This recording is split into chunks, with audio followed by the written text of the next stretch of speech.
Okay, terima kasih Cik Ida. Assalamualaikum dan selamat pagi kepada semua hadirin. Terima kasih kerana sudi hadir kepada majlis perkongsian ilmu pada pagi inilah. Cuma sebelum kita mulakan dengan lebih lanjut, saya nak minta pihak Urusita tolong mainkan video yang saya dah bagi untuk pengenalan kepada blockchain secara worldwide lah, sebelum kita pergi dengan lebih lanjut dalam konteks Malaysia.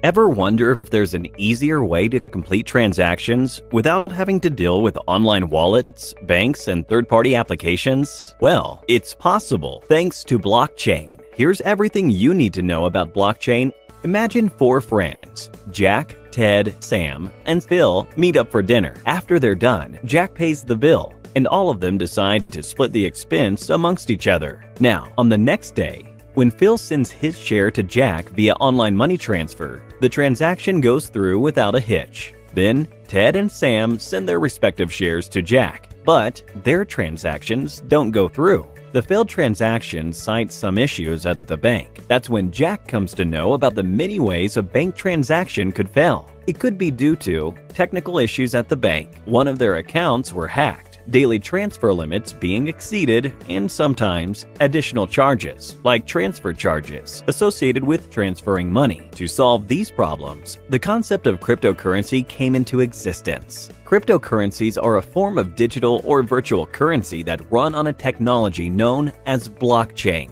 Thanks to blockchain, cryptocurrencies are immune to counterfeiting, don't require a central authority, and are protected by strong and complex encryption algorithms. And in a market of more than thousands of cryptocurrencies like Litecoin, Ethereum, Zcash, and so on, one reigns supreme: Bitcoin.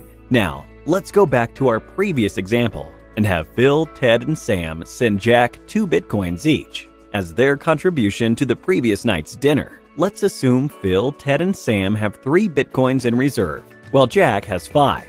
First, Phil sends 2 Bitcoins to Jack. A record is created in the form of a block. The transaction details between them is permanently inscribed in this block. This record also holds the number of Bitcoins each of the friends own. So, after Phil's transaction, Jack has 7 Bitcoins, while Phil has 1.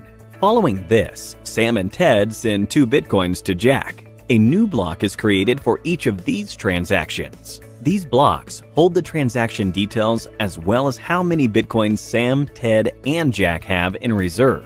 These blocks are linked to each other, as each of them takes reference from the previous one for the number of Bitcoins each friend owns. This chain of records, or blocks, is called a ledger, and this ledger is shared among all the friends, which acts as a public distributed ledger. This forms the basis of blockchain. So, what happens when Phil has only 1 Bitcoin left, and he tries to send 2 more Bitcoins to Jack? The transaction will not go through. This is because all his friends have copies of the ledger, and it's clear that Phil has only 1 Bitcoin left. His friends will flag this transaction as invalid. A hacker will not be able to alter the data in the blockchain because each user has a copy of the ledger. The data within the blocks are encrypted by complex algorithms. All of this is made possible with the help of blockchain technology. Blockchain can be described as a collection of records linked with each other, strongly resistant to alteration, and protected using cryptography. Now, let's have a closer look at the Bitcoin transaction between Jack and Phil and find out how it works. Every user in the Bitcoin network has 2 keys, a public key and a private key. The public key is an address that everyone in the network knows of, like an email address of a user. The private key is a unique address that only the user has knowledge of, something like a password. First, Phil passes the number of Bitcoins he wants to send to Jack, along with his and Jack's unique wallet address through a hashing algorithm. All of this is part of the transaction details. These details are encrypted using encryption algorithms and using Phil's unique private key. This is done to digitally sign the transaction and to indicate that the transactions came from Phil. This output is now transmitted across the world using Jack's public key. With this, the message or transaction can be decrypted only by Jack's private key, which only Jack has knowledge of. Different cryptocurrencies use different hashing algorithms. while Bitcoin uses the SHA-256 algorithm. Ethereum, which is also a famous cryptocurrency, uses one known as Ethash. This transaction and several other similar ones are taking place all around the world. These transactions are validated and then added block by block. The people who validate these blocks are called miners. For a block to be validated and added to a blockchain, miners need to solve a complex mathematical problem. The miner who solves this first adds the block to the blockchain and is rewarded with 12.5 bitcoins. The process of solving the complex mathematical problem is called proof of work, and the process of adding a block to the blockchain is called mining. With this, Phil and Jack's wallets are updated, just like every person in the network who has completed a transaction. Now that you know about blockchain and its important concepts, time for a small quiz. What is the concept of blockchain that ensures data cannot be altered by any of the users within the network? A. Public distributed ledger. B. Proof of work. C. Proof of stake. D. Hash encryption. Let us know what you think is the right answer in the comments below. 3 lucky winners will get Amazon gift vouchers. Details are mentioned in the description below. Let's have a look at how Walmart uses blockchain to provide its customers with better service. Walmart was facing problems in delivering quality products to its customers. They were facing a high return rate and large amounts of refunds due to their products' bad quality. They were unable to determine the point of failure in the supply chain, which started from farm to storage to transportation to processing all the way to the customer. Then, Walmart adopted blockchain technology. With blockchain, the quality of the goods at each step was permanently inscribed within a block. For example, when a customer flags a product as damaged, it can be correctly identified where the product got damaged in the entire supply chain, thus helping Walmart to identify the problem areas and fixing them.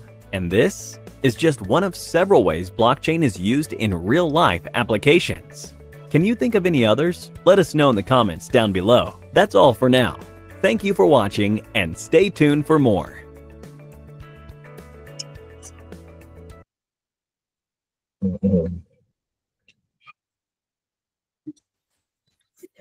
Okay, sebentar tadi adalah video yang menunjukkan blockchain dalam penggunaan kriptografi lah secara worldwide. Jadi sekarang ni saya akan memfokuskan, kita mula dengan pembentangan kita. Saya share slide saya kejap.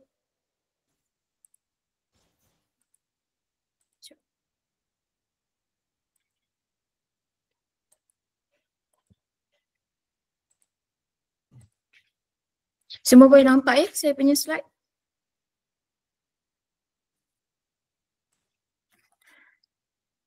Okey, untuk hari ni kita punya outline perbentangan saya akan pecah kepada 5. Satu, dia akan menunjukkan apa itu blockchain. Yang kedua, pengenalan kepada dasar dan pelahala tujuh berkaitan teknologi yang ada di MOSTI. Yang ketiga, inisiatif kerajaan dalam pelaksanaan blockchain dalam negara. Yang keempat, macam biasanya kita akan ada halangan dan way forward. Yang kelima, kita tutup dengan kesimpulan lah. Okay, next tadi yang kita dah tengok video pengenalan kepada blockchain. Okay, apa itu blockchain? Kita tengok sejarah blockchain tu sendiri. Blockchain ni sebenarnya kalau ikutkan bermula pada tahun 2008, origin dia. Kalau tengok Satoshi ni kemungkinan nama dia daripada Jepun lah. Okay, dan sekarang dia pergerakan dia, dia ada 2012, dia bermula dengan Bitcoin transaction. Lepas tu 2013 kita ada Ethereum, basic smart contract. Nanti kita akan sentuh sedikit berkaitan smart contract lah, saya akan briefly je. Lepas tu sekarang ni kita dah untuk tahun 2020 dia dah token dah mula digunakan. Okay, next. Ini definisi blockchain yang kita lebih daripada kriptografi lah, kita tak berfokus hanya kepada kriptografi. Okay, sebenarnya teknologi rantaian blok ni merupakan sebuah buku rekod digital yang dikongsikan bersama. Kalau semua dah tengok daripada video tadi, kita nampak dia punya kesinambungan ataupun macam mana dia klikkan setiap seorang. Contoh, contohlah dia kalau dalam blockchain ni rantaian blok tu dia tak boleh genap, dia kena ganjil. Sebab dia akan ada konsensus berkaitan persetujuan. Dia lebih kurang macam voting lah. Kalau sekiranya dia ada, kalau tengok yang ada blok kat situ, dia ada 4.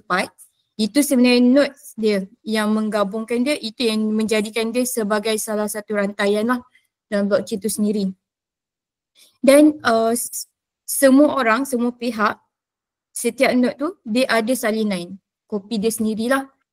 Dan sekiranya ada dia nak buat pindaan atau apa-apa sekalipun, dia kena dapatkan persetujuan lebih daripada 50% lah daripada setiap orang. Jadi semakin banyak rantaian tu, blockchain tu semakin kukuh sebab dia memerlukan persetujuan semua orang untuk dipadam ataupun dipinda. Okay, next, inilah bentuk blok dalam rantaian blockchain itu sendiri. Kalau kita tengok yang warna kuning ni, ini blok transaction.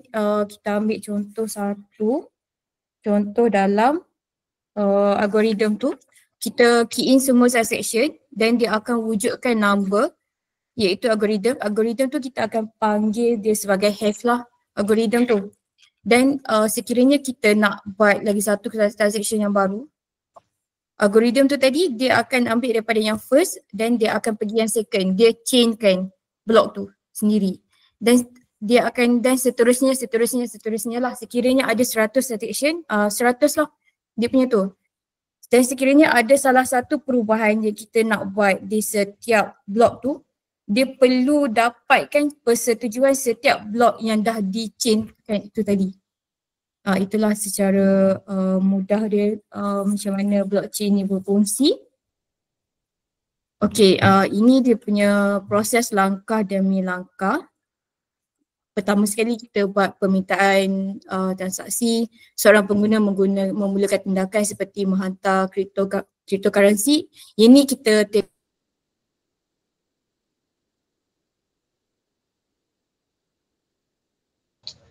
Puan Fat rasa ada audio problem kat situ Puan Fat. Dia terhenti masa permintaan transaksi tadi. Oh okey, ada orang mute saya. Sorry. So maksudnya sekarang ni daripada mana tadi? Saya mula balik daripada blockchain chain ke? Rasa terhenti masa permintaan transaksi, slide nombor 7 tadi. Oh okey, saya mula untuk slide nombor 7. Yang ni kita akan lihat bagaimana blockchain tu berfungsi dari segi cryptocurrency lah. Sebab saya faham semua orang sekali kalau kita sebut pasal blockchain, kita tak tengok lagi lebih daripada cryptocurrency. Apa yang kita nampak sekarang ni, oh blockchain tu crypto. Okey, sebenarnya jadi untuk bagaimana blockchain ni fungsi, saya ambil langkah crypto lah. Contoh yang pertama, kita ada satu memulakan tindakan menghantar cryptocurrency, satu ataupun dua Bitcoin ni kan. Lepas tu kedua, dia akan ciptakan blok untuk menampung transaksi yang diminta bersama dengan transaksi yang lain. Lepas tu dia akan siaran ke rantaian yang node-node yang ada tadi tu. Lepas tu dia akan buat validation untuk kesahihan blok yang masuk bersama tu. Lepas tu dia akan tambah, yang tu selesai lah. Dan ini fungsi ni untuk satu node dan dia akan ulang benda yang sama untuk setiap node sampailah dia akan wujudkan satu chain yang penuh lah. Dan sekiranya ada satu perubahan untuk setiap node tu, dia kena minta persetujuan setiap node-node yang ada tu, boleh tak dia pindah. Jadi kalau ada 100 node dalam tu, maksudnya dia kena minta persetujuan 100 orang untuk meminda transaksi tu sendiri. Jadi dia kalau tak, orang dia akan lebih prefer untuk wujudkan chain yang barulah instead of dia pindah yang sedia ada. Okay, itu secara mudah lah. Okay, ini kita tengok perbezaan antara Bitcoin dan blockchain. Dia sebenarnya, Bitcoin ni dia sebenarnya salah satu aplikasi teknologi rantaian dalam blockchain tu sendiri. Blockchain ni kita merupakan struktur data asas yang digunakan untuk pelbagai tujuan, termasuklah mata wang kripto tu sendiri. Itu salah satu aplikasi blockchain lah. Dan lagi satu, kita ada selain daripada Bitcoin tu, contoh dalam konteks Malaysia sendiri, kita nak buat traceability. traceability itu pun adalah teknologi blockchain yang kita gunakan. Nanti dari untuk outline yang keempat, kita akan pergi lebih detail lah berkaitan traceability dalam blockchain yang kita buat di Malaysia masa sekarang ni. Okey, ini kelebihan blockchain. Apa blockchain tu boleh buat untuk kita? Kenapa kita perlukan blockchain? Kenapa Malaysia kena terima blockchain dalam kehidupan seharian lah? Dan lagi satu, dan saya rasa kementerian pun blockchain is a good platform sebenarnya untuk kita trace semua kerja-kerja kita yang ada dalam konteks kementerian masing-masing. Sebab kalau semalam Cik Kidi ada tanya masa kita buat semalam kan, Cik Kidi ada tanya pasal kesahihan data. Kita ada, sebab kita tahu data safety ni sebenarnya dia bukan sekadar blockchain je. Dia akan melibatkan semua. AI pun dia ada data safety dia sendiri, blockchain pun ada data safety dia sendiri. Dan apa-apa kita buat, yang pertama sekali kita akan lebih concern dekat data-data yang dalam kementerian masing-masing lah, sebab ada sepatutnya kita ada data yang private, yang tak boleh di-sharing bagi semua. Dan kalau ikutkan blockchain ni, kalau kita tengok dari segi keselamatan data tu, apa selamat yang kita nak? Dia akan fokus dekat situ lah. Keselamatan yang macam mana yang kita perlukan. Maksudnya nak data tu dipinda, diubah ataupun kita tak nak data tu dihack oleh orang. Sebenarnya kalau ikut kira untuk teknologi blockchain sendiri, data tu dia tersedia. Untuk hacker ni kadang-kadang kita tak boleh pun nak stop diorang daripada hack, tapi dia takkan dapat integrity of data tu sebab data tu memang dengan kita. Dia boleh ambil tapi dia tak boleh nak pindah. Dia tak boleh nak pindah sikit pun dekat kita punya data tu sebab ada konsensus tadi kan, ada persetujuan untuk semua orang yang tu.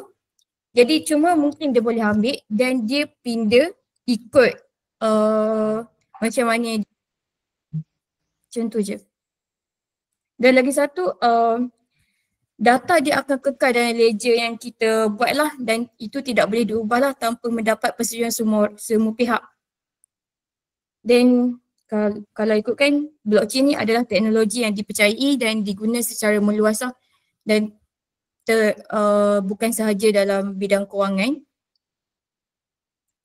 Okay, next. Ini contoh teknologi blockchain yang kita ada dan yang kita guna pakaikan juga. Selain JDN juga pakaikan blockchain jugalah.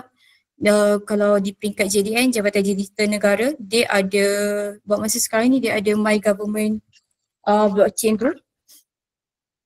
Dan kalau ikutkan sini kita ada Ethereum, kita ada Hedera, kita ada Kurum, kita ada Bolehkah kita pergi video yang kedua yang jenis blockchain, Puan Farah? Okey Puan, saya mainkan sekejap ya. Okay, thank you.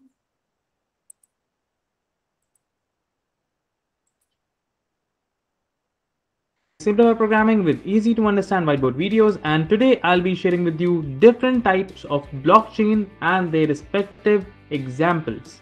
So let's get started. So broadly speaking, blockchain can be classified into three categories. 1. Public blockchain, 2. Private blockchain, or 3rd, consortium or hybrid blockchain. In this video, we'll be understanding each type with an example. Number 1. Public blockchain. Simply said, publicly accessible blockchains are termed as public blockchain. Further, these blockchains have no restriction on the participant and the validator. Also, the main advantage of this type of blockchain is the uncontrollability of the blockchain, which means that nobody will have the complete control over the network. Hence, it ensures that the data is secure and helps in immutability of the records. Also, all the nodes connected to this public blockchain will have equal authority, and hence, this public blockchain becomes fully distributed. Bitcoin and Ethereum are some of the examples of public blockchain being used in real world scenarios. Number 2. Private blockchain. As the name suggests, this particular blockchain requires the participant to be invited before they can be part of the blockchain. Here, all the transactions are visible only to the person who are part of the blockchain's ecosystem. These type of blockchain are centralized and much better controlled than public blockchains.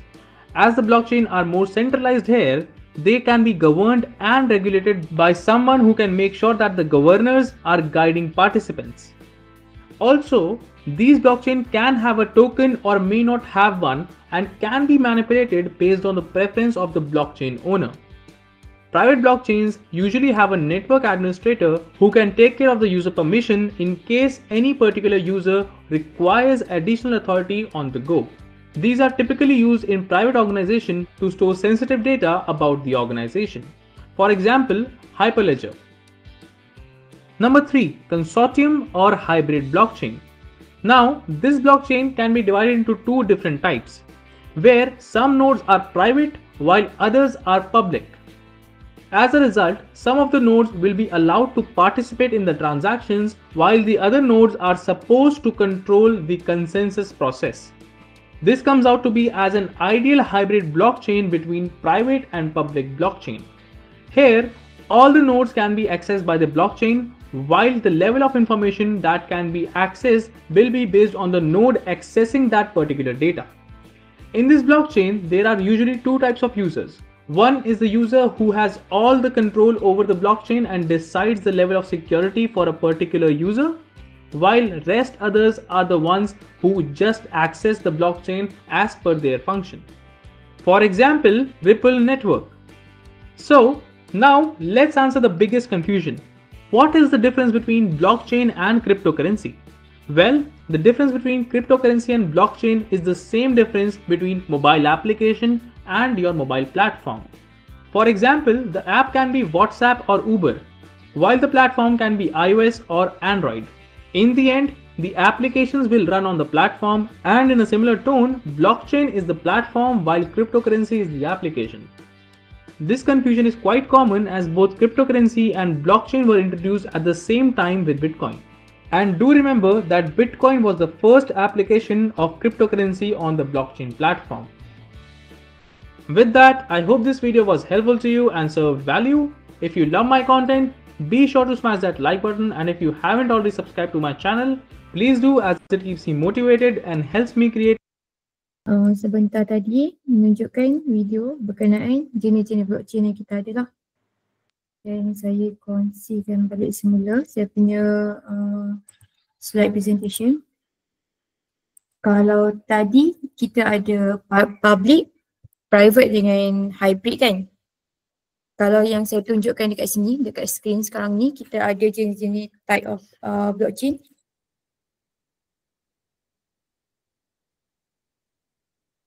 Public, melainkan satu saja kita ada yang private punya, iaitu Hyperledger. Kalau ikut kira MyBC tu, yang platform by JDN, dia pakai Quorum. Dan kita punya VMS kita pakai Hyperledger lah. So, ada bunyi gema ke? Saya punya tiba kat sini gema. Okey, itu sebanyak berkaitan apa itu blockchain, dan kita masuk ke topik yang kedua, pengenalan kepada dasar dan pelahala tuju berkaitan teknologi yang ada di MOSTI. Di MOSTI kita terbahagi kepada tiga lah. Kita ada satu dasar sudut mikro. Kita ada kat situ rangkaian Malaysia ke-13, 4IR, National for Industry Revolution Policy, kita ada digital economy, dan kita ada di MOSTI sendiri kita ada DSTIN lah, Malaysia Science, Technology and Innovation Policy.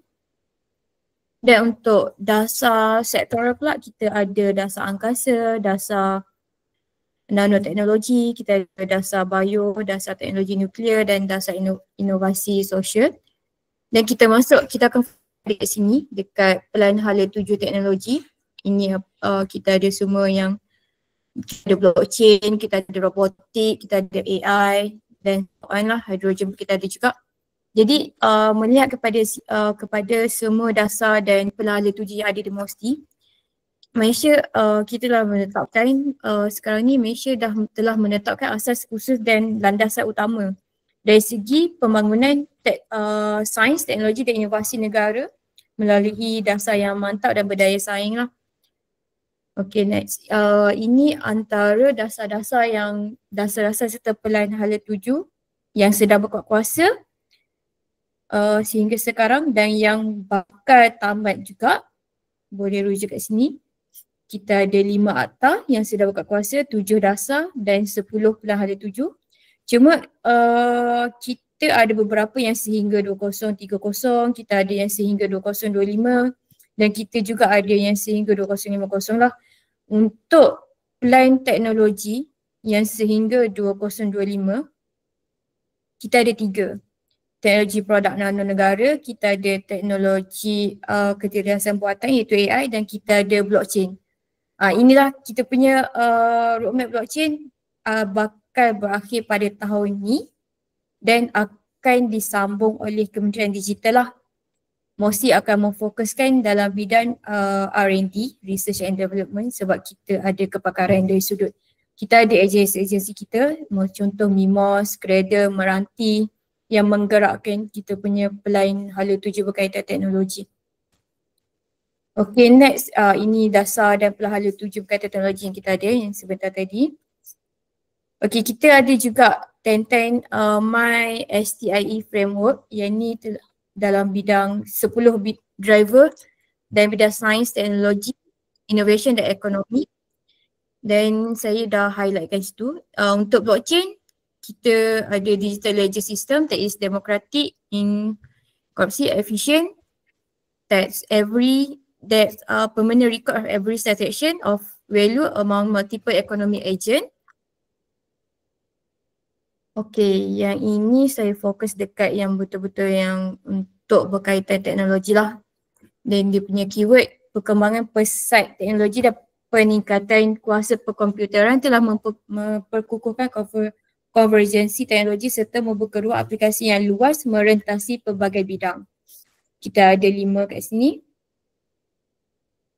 Okay, ini kita tengok impak blockchain pada keluaran dalam negara kasar untuk GDP growth in Malaysia. Kejap ya. Okay, kalau kita tengokkan impak blockchain dalam KDNK negara kita sekarang ni sedang berkembang lah. Dan hasil forecasting kita, ini antara kalau kita tengok yang bulatan ni, ini adalah bidang-bidang yang diteraju yang dikatakan menyumbang the biggest contribution kepada KDNK kita lah. Traceability dia hampir lebih separuh lah dia menyumbang kepada KDNK kita. Itu yang kita jangkakan. Dan selebihnya diikuti oleh payment and finance, contract and dispute resolution and customer engagement lah. Okay, ini unjuran pertumbuhan KDNK sehingga tahun 2030. Ini jangkaan daripada kita.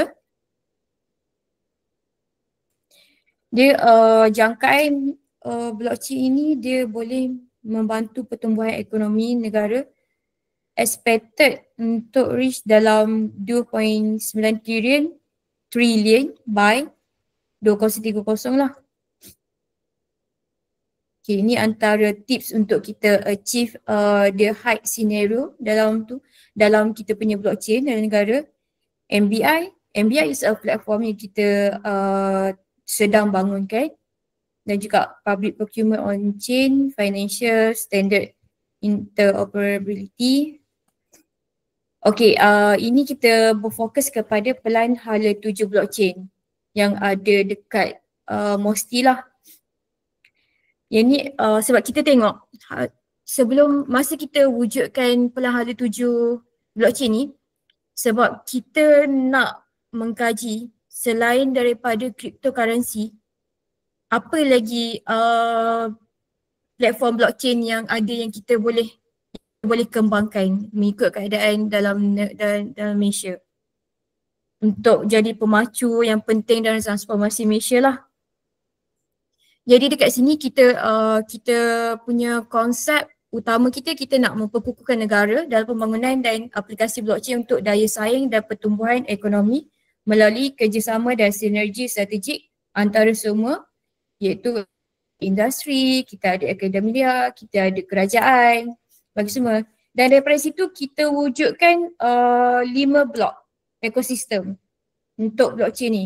Kita nak tengok dari segi kolaborasi apa yang kita boleh dapat, dari segi penguat, bakat, perundangan takbir urus dan pemboleh daya, the enabler.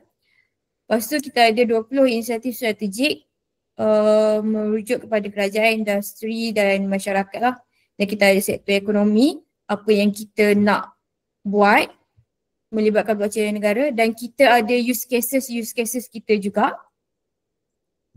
Kita ada projek rintis, kita ada platform infrastruktur. Nanti saya akan pergi dengan lebih itulah. Okay, ini yang saya cakap tadi, blok dalam punya roadmap. Dan ini key inisiatif untuk setiap blok tu lah dalam untuk collaboration. Yang pertama, kita ada 2 peringkat dan national level dengan government to G2G collaboration.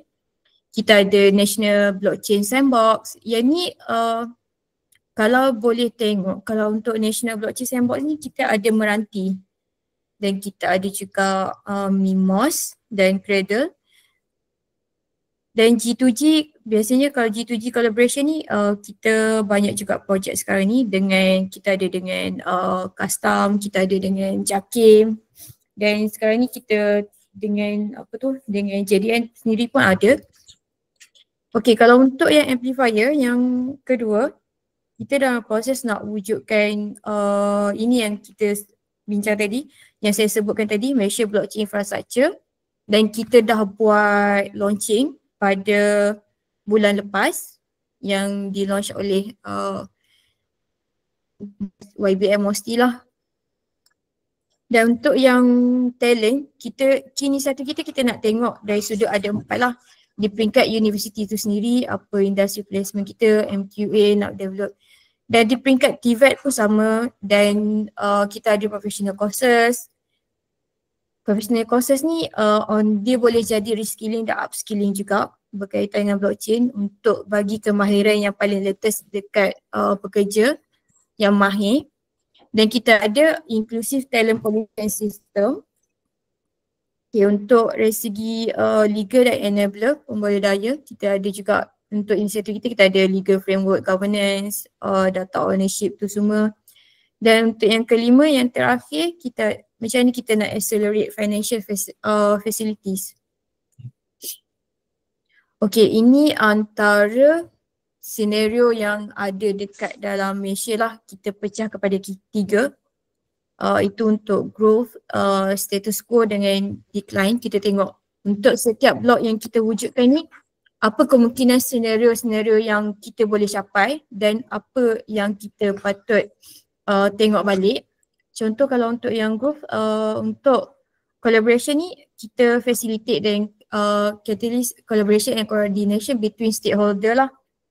Yang itu, dan seterusnya dan semua orang boleh tengok juga sini untuk status quo dan melibatkan talent. Kita ada talent development stakeholder, not coordinate to focus on talent building in core area. Itu kita punya kekangan jugalah. Dan kita ada kalau untuk decline, kita ada the on talent, kita discouraging local talent development, favoriting foreign talent lah. Okay, sekarang ni kita dah pergi ke outline yang ketiga. Saya rasa macam agak cepat jugalah. Macam mana saya nak habiskan 2 jam tu. Okay, mungkin kita boleh buka Q&A lama sikit kejap lagi. Untuk yang ketiga merujuk kepada inisiatif kerajaan dalam pelaksanaan blockchain dalam negara. Yang pertama kita ada MBI, Malaysia Blockchain Infrastructure. Yang ni sebenarnya salah satu target kita dalam semasa kita wujudkan kita punya roadmap blockchain lah. Ini antara inisiatif yang mesti buat sebab kita nak expand. Dia punya tujuan dia kita nak expand blockchain ni use beyond cryptocurrency. Dia akan ensuring secure digital solution lah. as a platform oleh kerajaan. Okay, yang ni secara kita nak nampak secara lebih jelas lagi macam mana. Dan untuk makluman semua, kalau kita tengok MBI ni dia akan diterajuk oleh agensi bawah MOSTI iaitu MIMOS. Kalau siapa-siapa yang pernah berurusan, mungkin ada yang first time dengar MIMOS tu apa, mungkin ada yang dah terbiasa dengan MIMOS. MIMOS kita punya salah satu agensi untuk fokus R&D lah untuk MOSTI sebenarnya. Jadi kalau untuk MBI tadi, kita fokus dekat blok yang kedua, amplifier. Iaitu penguat kita tu sendirilah. Kita cuba nak beat challenge yang kita ada semasa kita wujudkan roadmap.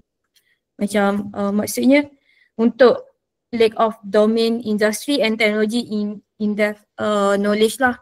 Kita nak tengok maksudnya kita tak ada skill step untuk kita punya developer untuk pergi ke blockchain environment. Masa tu kita tengok keadaan dia macam tu lah.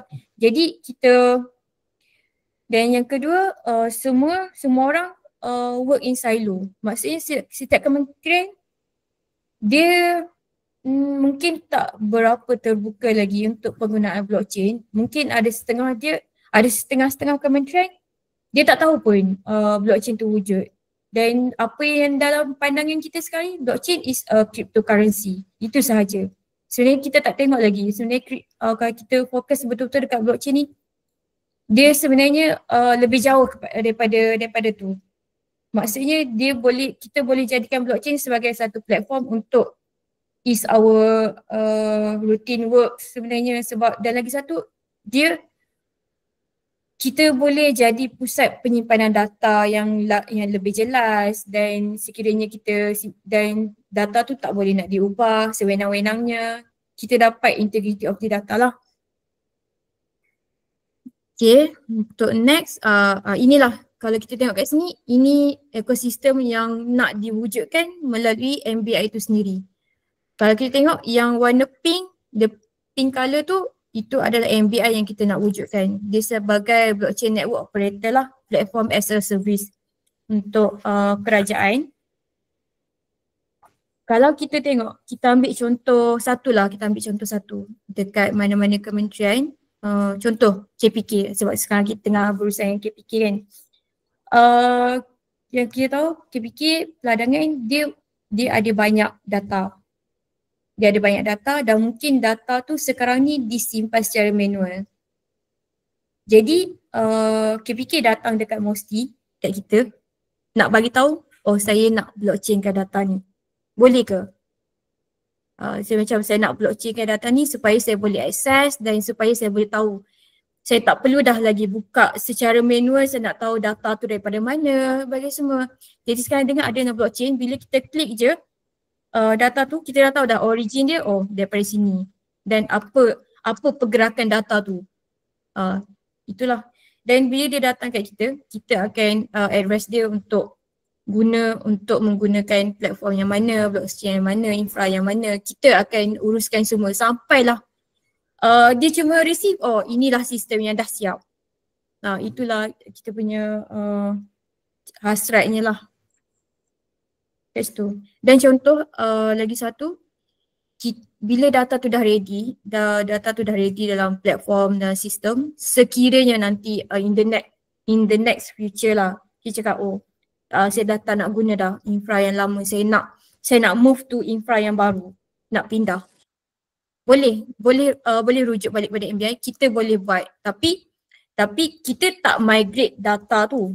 Data tu masih lagi boleh diakses. Dia kalau untuk konsep yang mudah, kita tengok telco kan. Kalau mungkin 5 tahun lepas ke 10 tahun lepas, kalau kita nak pindah telco dekat handphone kita kena tukar nombor sekali. Tapi sekarang ni, dengan adanya blockchain, kalau kita bawa balik dalam konteks kita kementerian, kita tak payah tukar pun data kita yang lama tu. Kita masih lagi boleh akses dekat data yang lama dengan keadaan dalam suasana yang baru, macam tu. Saya nampak macam tu lah. Okay, next, ini apa yang kita ada buat masa sekarang ni yang telah beroperasi lah. Ini data ni daripada JDN. Dan ini teknologi blockchain yang telah digunakan pakai. Ini projek yang telah dilaksanakan dan ataupun sedang dilaksanakan lah.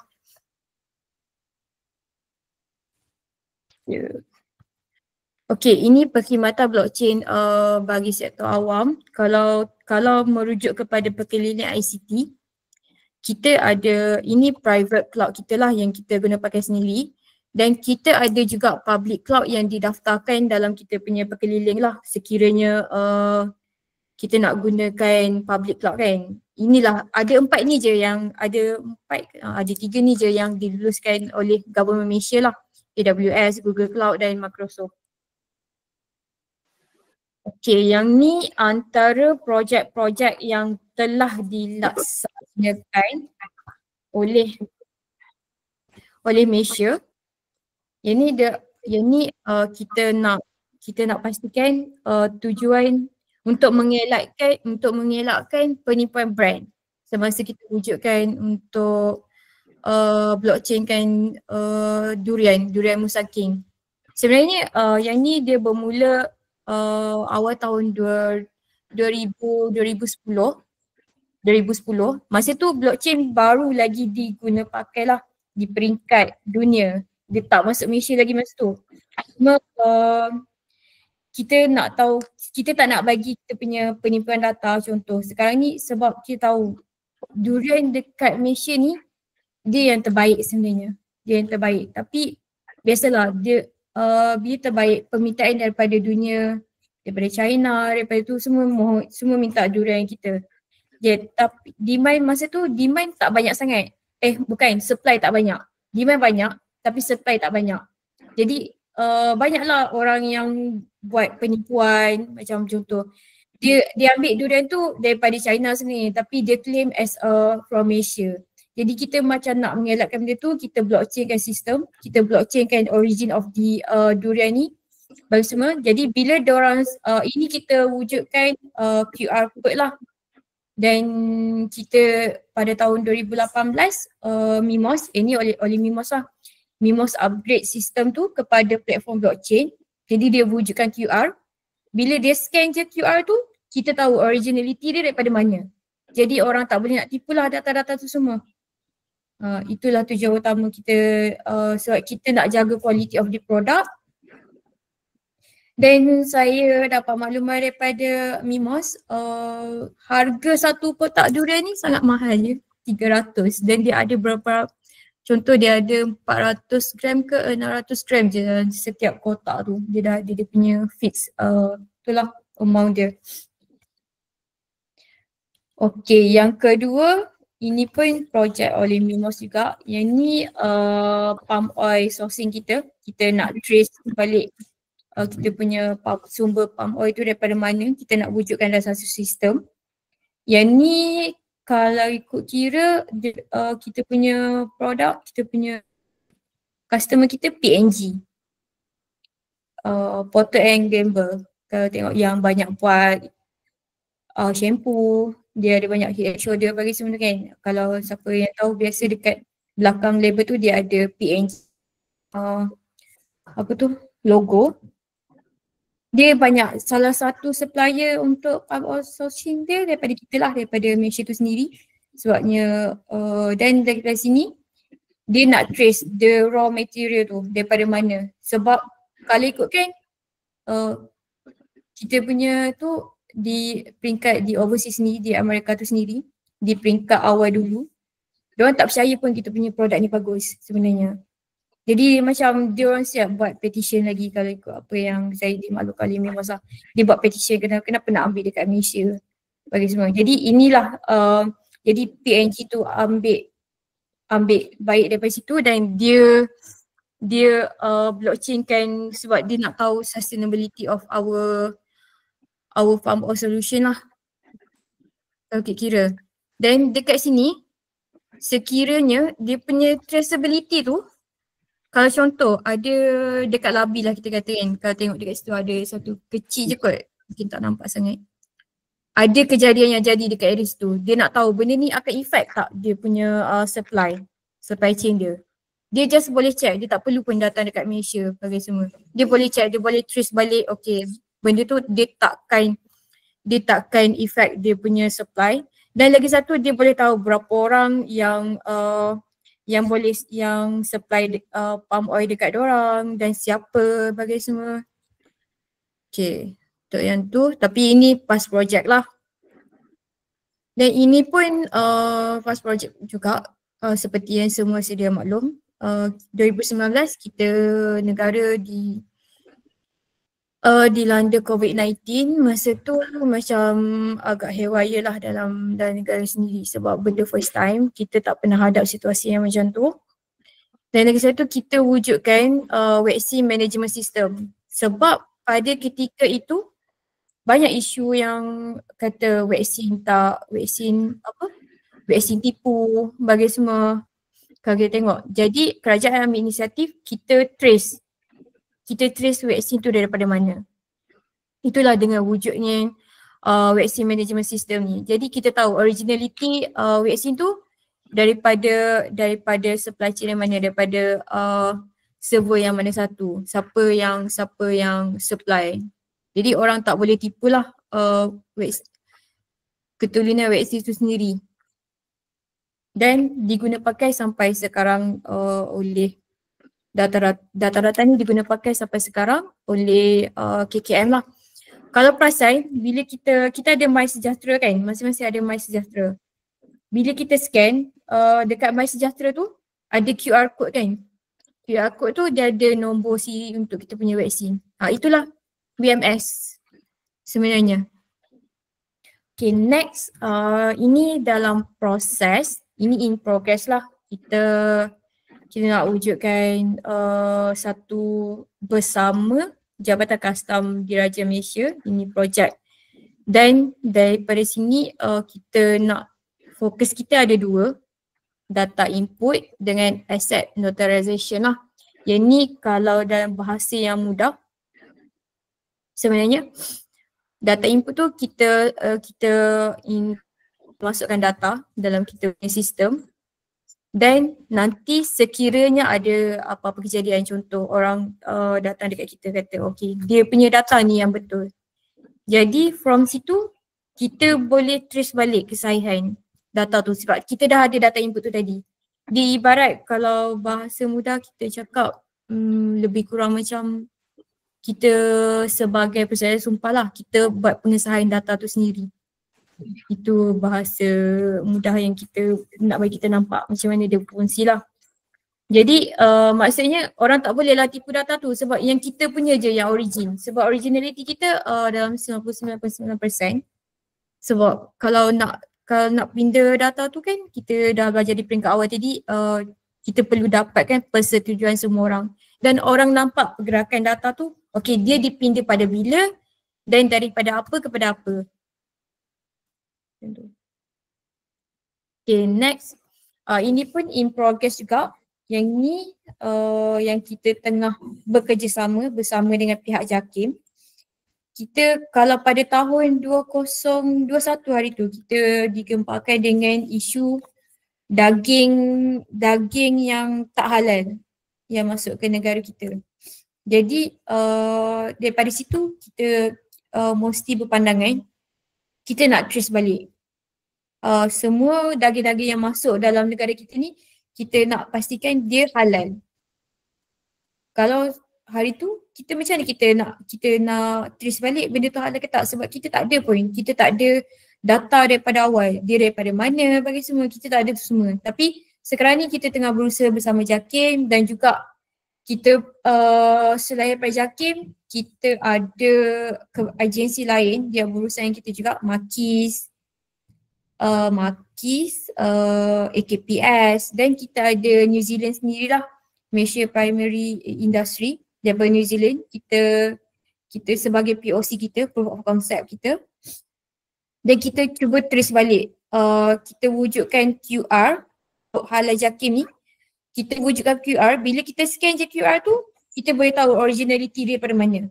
Dan sama ada daripada data originality tu, kita boleh check dengan JAKIM benda tu halal ke tak daripada pusat penyembelihan yang halal ataupun tidak. Itu yang kita cuba sekarang. Jadi orang dah tak payah risau dah dengan daging-daging yang masuk dekat Malaysia. Okay, ni kita ambil ni sebenarnya salah satu tu lah pengalaman Dubai. Kita ambil pelajaran dari pelaksanaan blockchain dekat sana. Macam kalau VC Dubai dia nak jadi kota yang pertama yang sebenarnya ditenagakan oleh blockchain. Kalau macam sekarang Malaysia dari sudut digitalization kita dah lebih 90% lah menggunakan digital. Tapi kita masih lagi ada dan kita masih lagi bertambah cuba menambah baik dari semasa ke semasa lah dengan kerjasama semua agensi dan kementerian yang ada dekat Malaysia lah. Okay, kalau apa yang kita dapat ambil sikit daripada pengalaman Dubai ni untuk dia punya pelaksanaan blockchain dalam negara dia semua benda yang kita nak buat first time kita nak buat, kita akan ada cabaran dia sendirilah.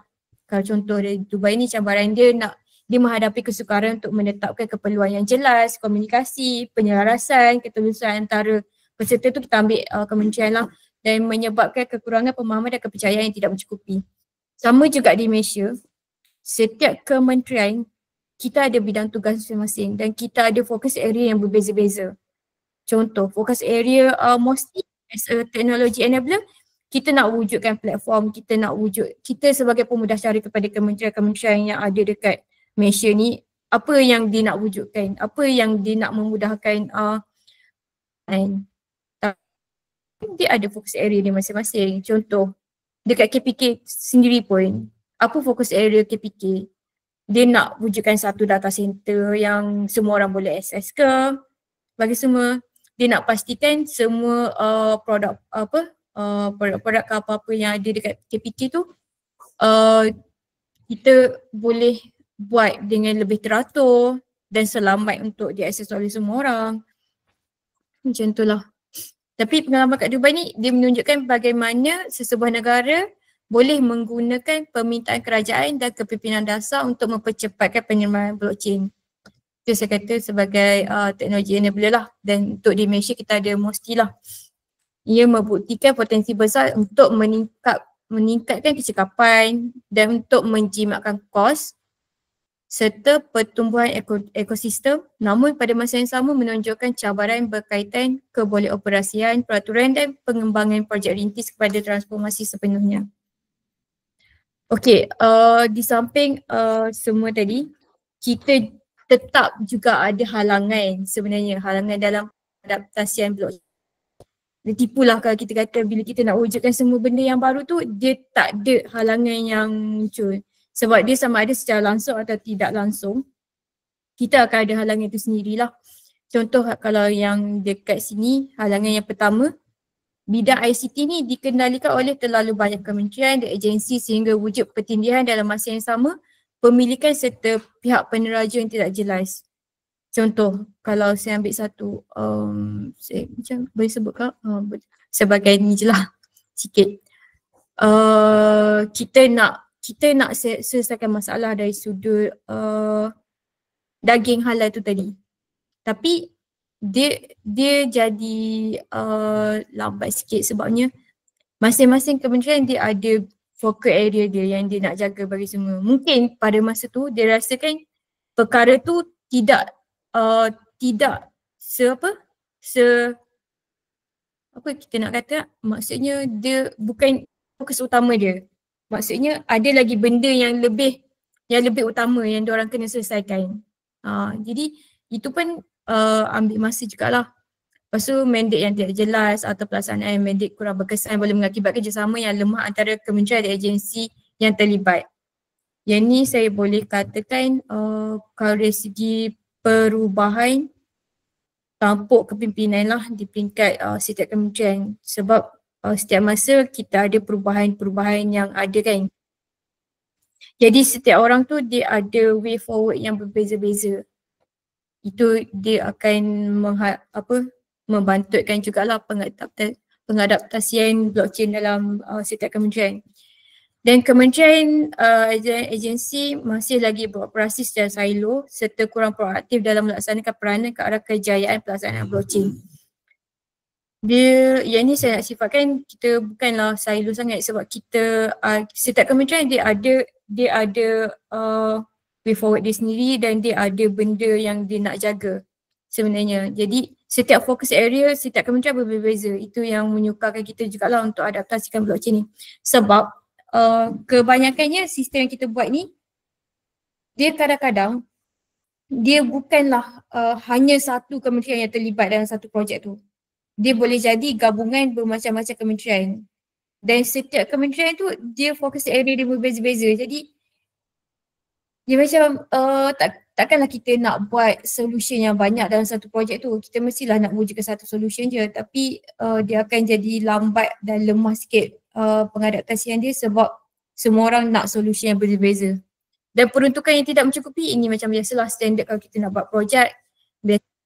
Dia akan ada masalah peruntukan lah, tapi somehow ada beberapa kita dapat atasi lah. Dan kelewatan dalam pelaksanaan perubahan dan penyelarasan peraturan. Saya ambil satu contoh dekat Mosti yang untuk projek yang kita tengah buat sekarang ni. Saya tak nak sebut yang projek mana-mana. Cuma dia melibatkan 2-3 agensi dalam projek tu sendiri. At the first masa kita buat kontrak tu, kita dah susun cantik dah dia punya timeline semua dan apa yang kita perlu buat, apa yang perlu ada. Tapi bila ada perubahan dekat di peringkat awal, dia telah mengganggu timeline tersebut dan menyebabkan ada pertambahan kerja yang baru. Itu yang menyebabkan kesukaran kita untuk ni lah.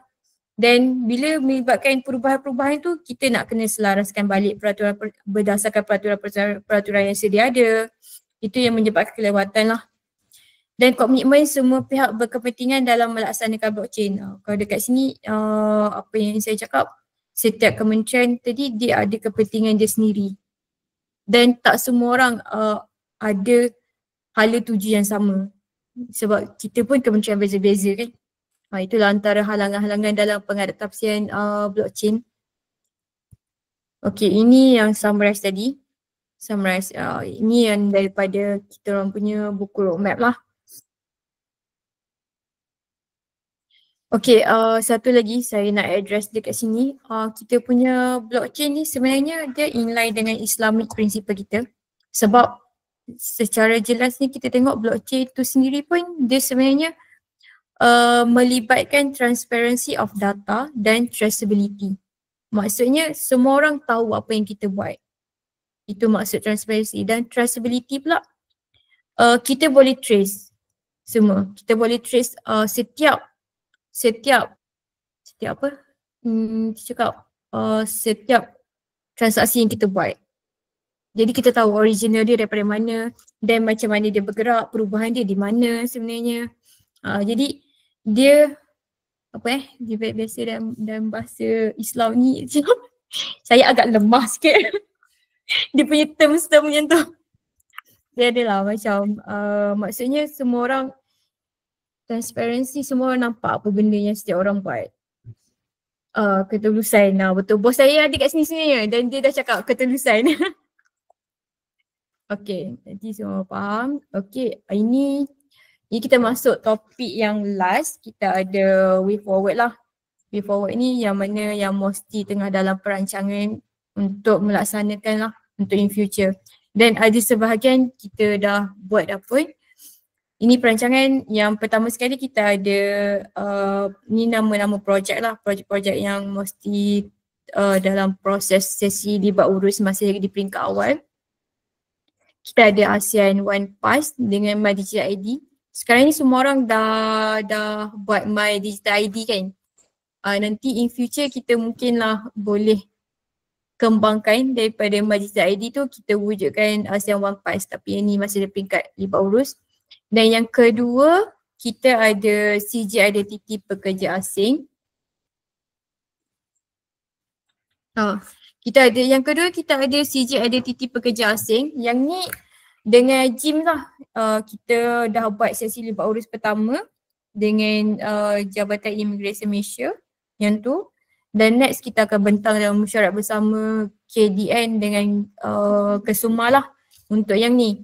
Yang ni macam mana projek tu gerak, kita nak wujudkan satu CJ identity untuk pekerja-pekerja asing ni sebenarnya. Sebab kalau kita tengok kan banyak parti-parti yang ada dekat Malaysia ni, kita cuba nak minimizekan keadaan tu lah. Dan dia akan sebenarnya bila perkara tu jadi, dia melibatkan banyak kerugian kepada negara juga.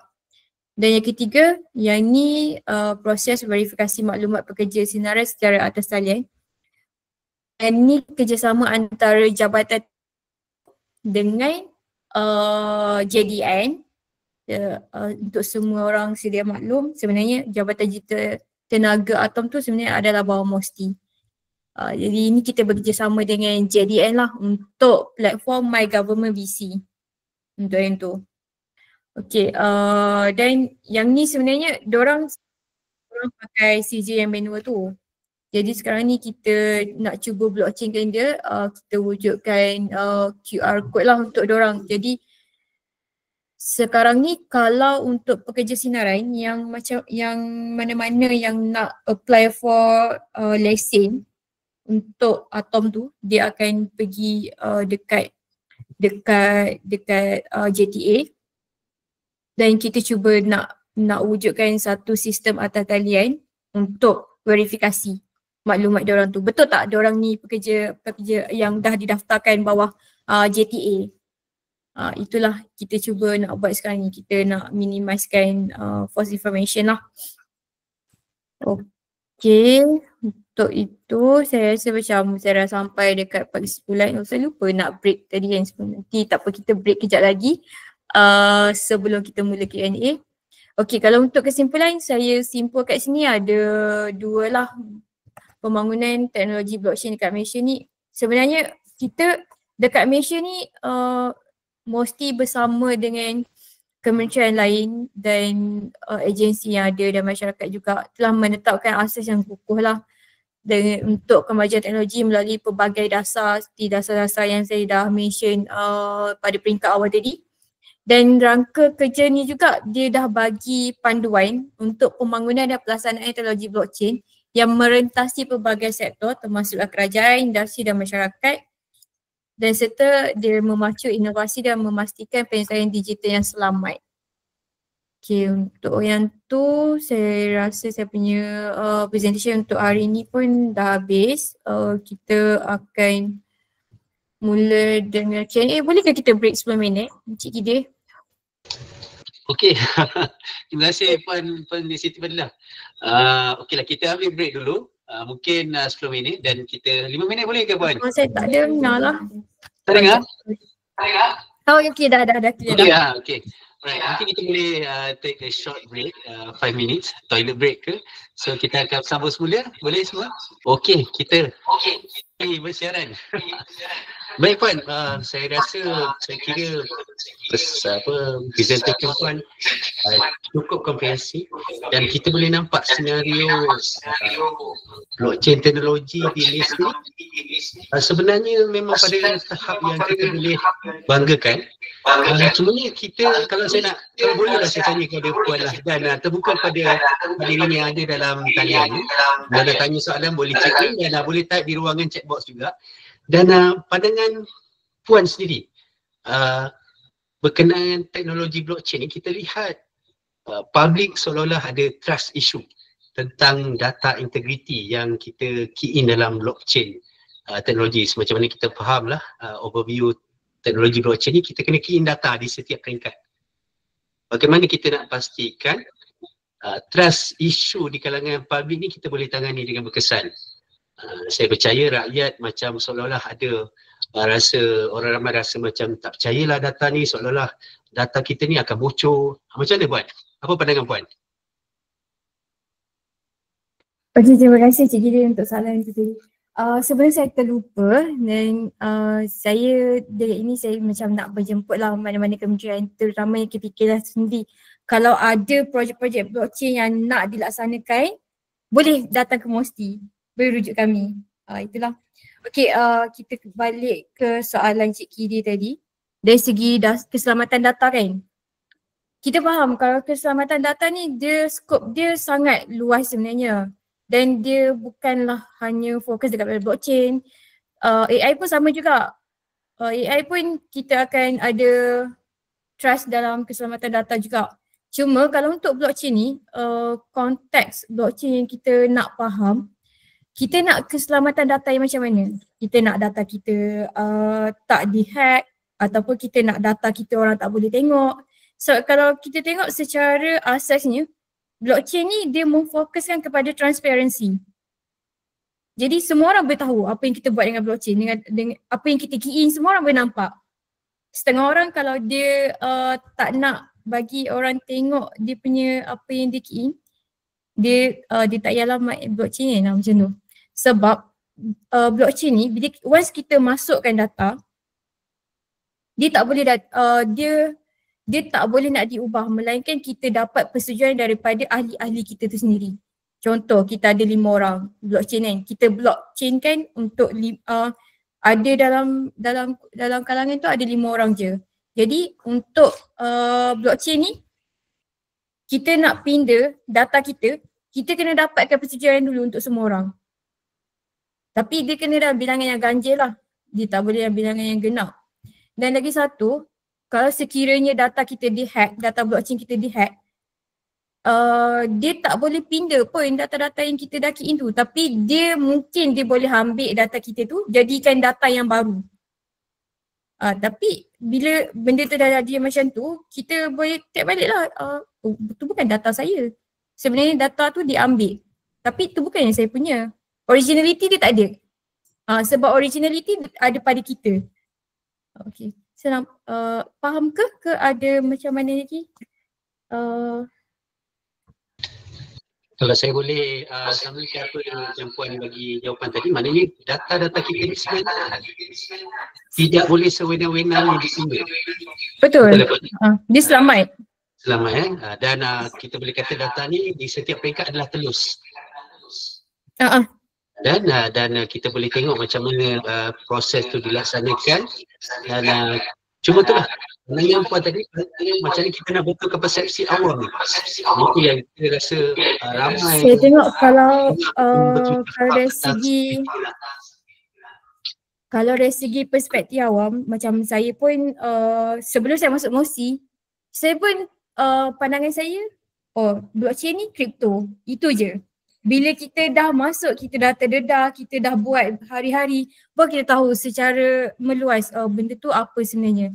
Saya rasa dari segi untuk bagi pengetahuan kepada orang awam ni, kita kena banyakkan awareness lah. Kita kena wujudkan mungkin dari segi media sosial. Sebab sekarang ni kalau ikutkan orang sangat teknologi di hujung jari dan TikTok sangat meluas. Mungkin kita boleh jadikan salah satu medium daripada situlah kita kena wujudkan awareness untuk keselamatan data berkaitan blockchain, AI dan macam-macam lagi benda-benda macam tu. Kita kena banyakkan video,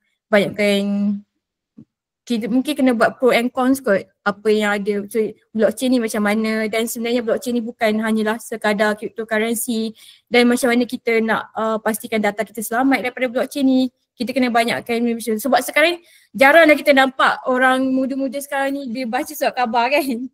Dia semua dah pergi online. Jadi mungkin kita kena banyakkan daripada situ kot. Saya nampak salah satu cara lah. Setuju tu Puan. Okey, kita ada soalan di ruangan chat box daripada Puan Hani Afifah. Bertanyakan berapa skor projek yang telah dilaksanakan ni Puan? Kalau boleh kongsikan. Okey, kalau saya boleh kongsikan, kalau untuk projek setakat ni, kalau yang ada di MOSTI kita ada, kalau yang halal tu tidaklah sampai 10 juta. Dia tak sampai 10 juta pun untuk salah satu projek tu. Kita bergantung kepada apa benda data yang kita nak buat. Dari segi sejauh mana kita nak blockchainkan data tu sendiri. Kita akan tengok dari situ baru kita tengok costing dia. Dan berapa peringkat tata cara yang terlibat. Itulah. Jadi tapi kita boleh cakap bergantung pada kompleksiti data entry tu kan? Betul, kompleksiti. Okey. Complexity of the system yang kita nak bina nanti. Baik. Soalan yang kedua seterusnya daripada Encik Husni bin Badu, KPK. Dia kata, Assalamualaikum, adakah pihak kerajaan mengetahui tentang Dr. Nicholas Perkalis, macam tu pronounce saya, founder CryptoFi Network. Untuk makluman puan, Pi ini menggunakan konsensus daripada Stellar Consensus Protocol, SCP. Macam mana pandangan puan? Okey, pihak kerajaan kalau saya macam ada internal je. Sekejap yang ni saya rasa macam terlampau teknikal untuk saya. Mungkin bos saya boleh bantu ke? Kejap yang tu saya skip dulu boleh tak? Saya dapatkan maklumat sekejap. Kejap lagi saya get back balik. Kalau untuk yang Dr. Nicholas Perkalis. Tapi kalau ikut kes ni maksudnya sebab ini agak broad jugalah. Apakah pihak kerajaan untuk makluman apa bentuk soalan tu? Macam boleh rigidkan sikit. Encik Husni boleh clarify soalan ni?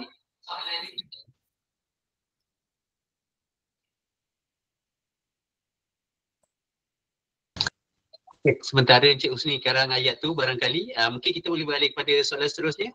Puan? Okey, kita dapat soalan daripada Tuan Nur Azlan bin Jamaluddin daripada MPOB. Assalamualaikum Puan, nak tanya status persediaan teknologi blockchain dengan post quantum cryptography PQC. Macam mana tu Puan? Kejap kalau untuk sebenarnya dekat untuk yang post quantum crypto ni dekat Mosti kita ada dua. So, kalau macam saya punya bahagian kita control on teknologi blockchain dan dia ada lagi satu bahagian dia memang fokus on quantum lah, quantum cryptocurrency. Tapi tak apa, saya ada bos saya kat sini untuk menjawab bersama. Okay, Assalamualaikum warahmatullahi wabarakatuh dan selamat pagi ya. Okay, saya Airul Azizi. Saya adalah salah seorang ahli dalam ahli majlis kluster digital asset di bawah PMO. Memang perkara ini telah dibangkitkan iaitu di mana dengan berkembangnya teknologi kuantum, blockchain ni akan jadi macam walk in the park. Anyone just can hack the blockchain sebab blockchain is based on cryptography while post quantum crypto within second or minutes. So memang ada dalam perancangan kami untuk kita introduce the next generation blockchain, which is kalau the next gen blockchain ni dia bukan lagi menggunakan crypto tapi menggunakan PQC sebagai hashtag. Tapi untuk go to that level, kita telah mulakan dari segi dasar dulu, tapi dari segi teknologi itu, we think the earliest should be in the next 5 to 10 years. Sebabnya post quantum machine tu sendiri masih at nascent stage dan currently quantum ni lebih pada fokus untuk keselamatan dululah. Tapi sekiranya telah dijadikan sebagai polisi ataupun dasar, so majlis ni akan enforcekan any blockchain network must use PQC instead of crypto. So that means bila masa keluar arahan tu, even our MBI post ni kena revamp. Actually it's not a simple way to revamp sebabnya blockchain ni kita tak boleh nak tukar sebab blockchain data dah fix, dia cuma boleh append. So instead kita tukarkan crypto tu kepada PQC, kita kena create a new network lah. So it applies to existing project macam BMS, AEO, Halal. So it's a lot of work. But to answer that question currently, yes, we have the mitigation plan to minimize the impact of hackers or unethical people to demolish the blockchain network. Okay. Okay, saya jemput orang kita. Terima kasih Dr. Hairul di atas penjelasan jawapan sebentar tadi. Harap Tuan Nur Azlan boleh dapat jawapan tu ya.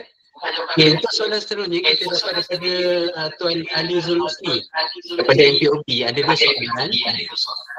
Yang pertama jadi bagaimana pengurusan dokumen terperinkat dilaksanakan? Adakah penggunaan blockchain terhad pada data umum sahaja? Dokumen sulit, rahsia dan rahsia besar kita tak dapat nak memuatkan. Macam mana?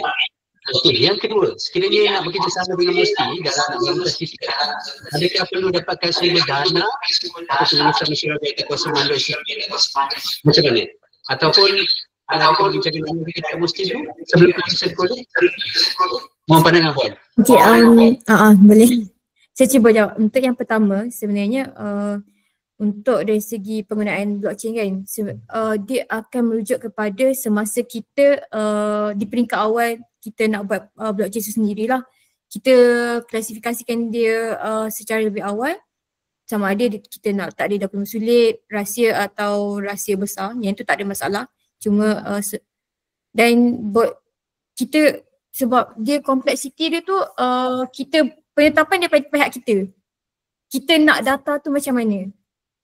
Jadi tak ada masalah lah kalau untuk nombor satu tu. Dan untuk nombor dua sekiranya ingin bersama dengan Mosti, yang ni boleh je mengadakan perbincangan awal bersama kita lah. Boleh rujuk kita dulu, lepas tu baru kita fikir nak masuk JPICT ke macam mana whatsoever untuk the next one. Jadi mana kata untuk soalan nombor dua tu kita boleh adakan perbincangan awalan lah dulu dengan Puan Mosti ya. Macam mana cadangan nak bangun sistem ke ataupun macam mana. Sebab itu barulah pergi ke mesyuarat-mesyuarat yang berkaitan dengan barulah kita akan rancang macam mana kita nak buat. Dalam blockchain tu kita nak ada apa? Kita nak ada yang satu slot untuk rahsia besar, satu slot untuk yang dokumen sulit, semua. Sebab kita boleh buat lah dia punya tu. Okey, baik. Nanti hantar email je. Dengan email pun dah boleh. Baik. Kita dapat respon daripada Tuan Husni tadi untuk makluman pihak Puan, Pi Network ni viral secara global ketika ini. Adakah kerajaan Malaysia tahu berhubung dengannya? Kalau tidak, bolehlah pihak Muslim kaji, ini cadangan sekiranya kita belum ada lagi knowledge tentang dengan Pi Network ni, mungkin kita boleh adakan kerjasama jugalah dengan mereka ni. Okey, terima kasih cadangan Tuan Husni. Cukup baik saya kira. Okey, kami ambil baiklah cadangan tu. Betul. Kami akan tengok. Tuan-tuan dan puan ada lagi sebarang soalan yang boleh diajukan? Encik Kire, sedikit maklumat tambahan sebenarnya. Tadi kan saya ada maklumkan dari segi costing untuk tu kan soalan. Sebenarnya ada je projek kita yang below than 5 million yang kita buat lah untuk makluman sekiranya ada kementerian tengah nak riki-riki kan, nak riki-riki berapa kos yang diperlukan ni untuk buat data diorang, pusat data baru ni. Itulah, kita boleh suitkan dengan keadaan lah nanti. Okay, Puan, kalau saya boleh kongsikan sikit ramai sebenarnya orang luar ni mempertikaikan ketelusan minyak sawit kita lah. Di Kementerian Perdagangan dan Komoditi ni antara kita punya ni ialah minyak sawit lah. Dan kalau kita guna blockchain ni, kalau menurut pandangan Puan ataupun pihak Musti, adakah dia dapat membantu meningkatkan keyakinan pasaran antarabangsa? Mohon pandangan Puan. Saya jawab dari segi pandangan apa yang saya tahu. Saya rasa dia secara tak langsung dia akan meningkatkan apa yang Cik Kidi maklum tadi, sebabnya lagi satu, kita tahu origin data tu daripada mana. Dan data tu tak dapat ditempered dengan secara mudah lah. Dia perlu konsensus oleh semua orang lah. Kita tahu dia sebenarnya dalam masa yang sama dia dapat meningkatkan keyakinan orang kepada teknologi kita guna. Di peringkat tu sendiri. Macam tu lah.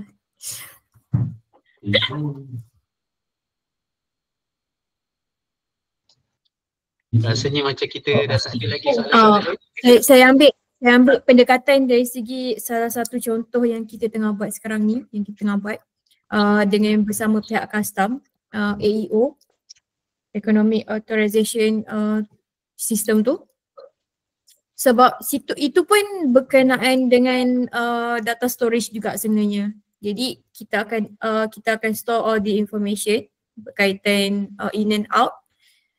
Dan sekiranya ada apa-apa isu berkaitan data tu, contoh orang datang dengan kita subset jawapan subset maklumat yang ada, dan dia katakan sebenarnya maklumat kita yang salah tapi maklumat dia yang betul. Ini salah satu contoh satu keadaan lah di mana kita nak tahu kesahihan data tu sendiri, dan kita akan double check balik dengan data-data yang kita ada. Sebab satu lagi, kalau blockchain ni kita boleh nampak pindaan dia. Kalau contoh ada dalam 100 transaction tu kita pindah di peringkat satu kan, kita akan nampak pergerakan data tu macam mana, pindaan dia.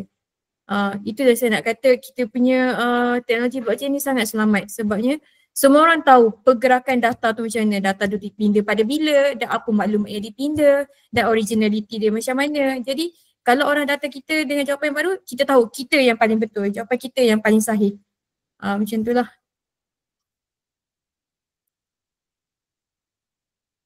Sebab tu lah kita buat juga yang projek WMS tu. Sebab kita nak tahu orang tak tipu data yang vaksin kita dapat sebenarnya. Betul. Saya rasa kalau orang dalam dunia kalau orang dalam isu vaksin tu memang pada saya agak pernah jadi satu ketika orang sangat doubt ataupun sangat sangsi tentang kesahihan vaksin tu sendiri. Dan saya percaya teknologi blockchain ni memang telus, selamat dan sangat secure lah sebenarnya.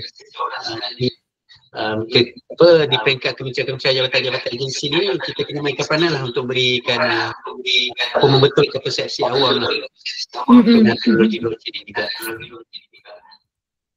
Saya rasa macam bergema, ada gema so, ada okey. Macam tak ada. Saya dengar kat sini macam okey. Okey. Baik, rasanya dah tak ada soalan lagi kot. Tuan-tuan dan puan-puan, jemaat kot. Topik ni pada saya puan sebenarnya. Saya risau juga macam penerangan saya tadi okey ke? Maksudnya ada dapat tambahan ilmu berkaitan blockchain ke? Sebenarnya bukan sahaja mestilah saya percaya kalau untuk blockchain ni Intan pun ada buat kursus juga, tapi saya pernah pergi sekali, tapi kursus dia tu bagus untuk beginner.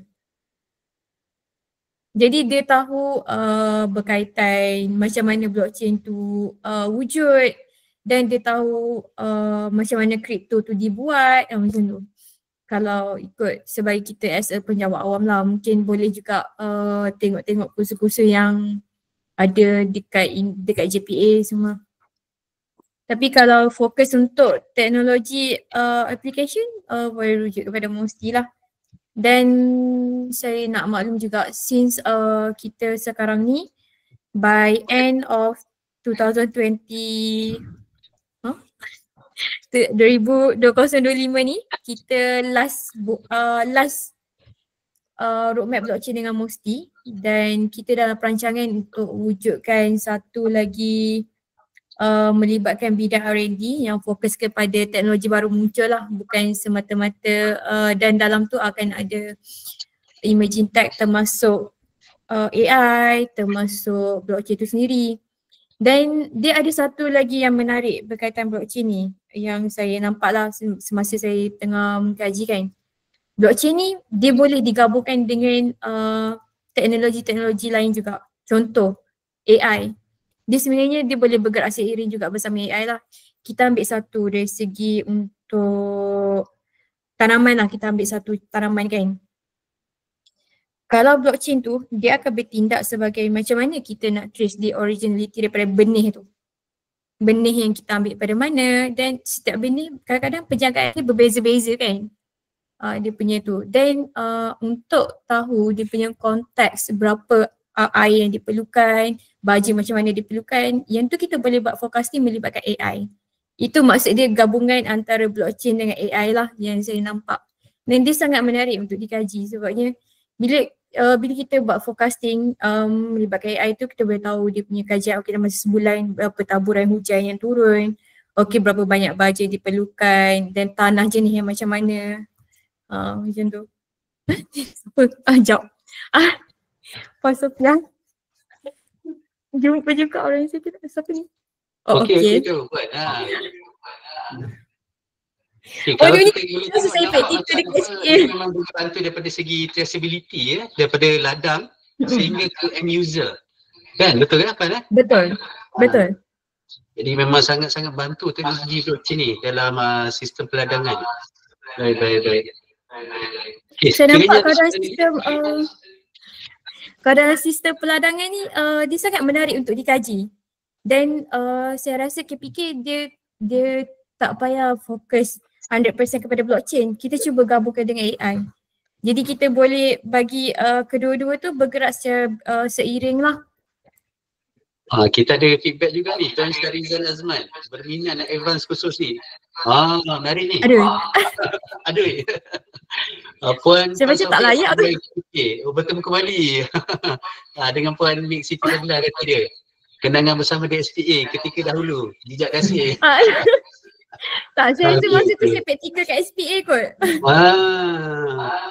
Dapat jumpa balik kat sini. Masya Allah. Baik. Seterusnya kita dah hampir ke penghujung lah sebenarnya.